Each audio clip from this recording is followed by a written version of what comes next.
السلام علیکم ورحمۃ اللہ وبرکاتہ۔ الحمدللہ رب العالمین والصلاة والسلام علی رسولہ الکریم، اما بعد۔ معزز سامعین و سامعات، عام مسلمان مرد اور عورتوں کے لیے دنیا و آخرت کی بھلائیوں کی دعا کرنا شرعی عمل ہے، اور آپس میں پائی جانے والی دوستی اور بھائی چارے سے مقصود بھی یہی ہے، کیونکہ ایک حقیقی مسلمان جس بھلائی کو اپنے لیے پسند کرتا ہے، اپنے مسلمان بھائی کے لیے بھی وہی پسند کرتا ہے۔ اس لیے ہمیں چاہیے کہ ہم اپنے والدین، بھائی بہن، رشتہ دار، دوست و احباب اور ہر مسلمان کے لیے دعا کریں، انہیں اپنی خاص دعاؤں میں یاد رکھیں، کیونکہ پیٹھ پیچھے دعا کرنے کی کتاب و سنت میں بہت بڑی فضیلت بیان کی گئی ہے، اور اللہ تعالیٰ نے خود قرآن عظیم میں ہمیں جگہ جگہ اس کا حکم دیا ہے، جیسا کہ سورہ محمد آیت نمبر 19 میں فرمان الہی ہے، وَاسْتَغْفِرْ لِذَنْبِكَ وَلِلْمُؤْمِنِينَ وَالْمُؤْمِنَاتِ، کہ اور اپنے گناہ کی بخشش مانگ اور مومن مردوں اور مومن عورتوں کے لیے۔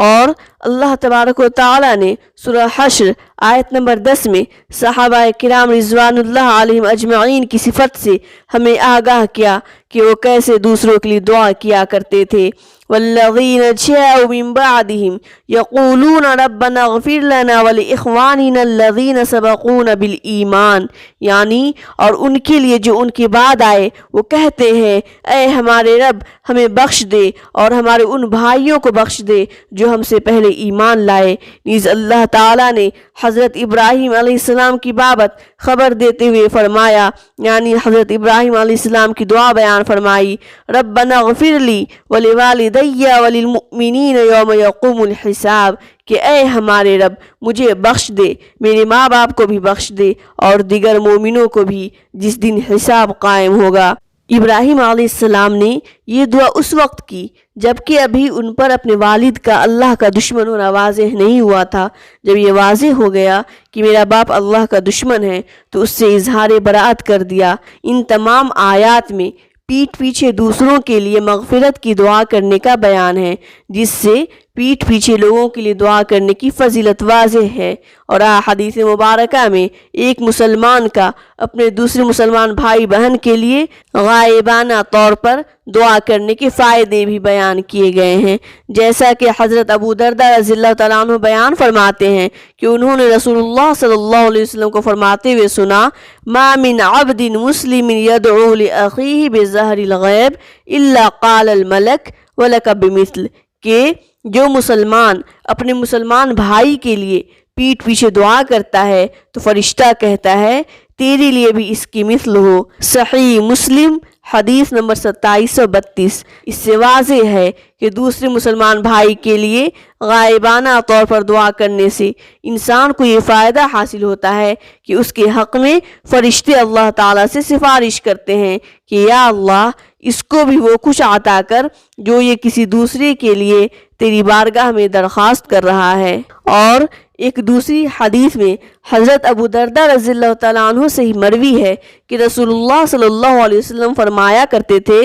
دعوت المرء المسلم لأخیہ بظہر الغیب مستجابہ عند رأسہ ملک موکل کلما دعا لأخیہ بخیر قال الملک الموکل بہ آمین ولک بمثل، کہ مسلمان مرد کی اپنے مسلمان بھائی کے لیے پیٹھ پیچھے دعا قبول ہوتی ہے، اس کے سرہانے ایک فرشتہ مقرر ہے، وہ جب بھی اپنے بھائی کے لیے بھلائی کی دعا کرتا ہے تو اس پر مقرر فرشتہ کہتا ہے آمین، یعنی اے اللہ اس کی دعا قبول فرما اور تیرے لیے بھی اس کی مثل ہو۔ صحیح مسلم حدیث نمبر 2733۔ اس حدیث مبارکہ سے پیٹھ پیچھے دعا کرنے کے دو فائدے معلوم ہوتے ہیں۔ نمبر 1، مسلمان کی اپنے بھائی کے لیے اس کی غیر موجودگی میں کی گئی دعا اللہ کے یہاں مقبول ہوتی ہے۔ نمبر 2، اور جب بندہ اپنے بھائی کے لیے دعا کرتا ہے تو فرشتوں میں سے ایک فرشتہ اس کے سرہانے آ کر کھڑا ہو جاتا ہے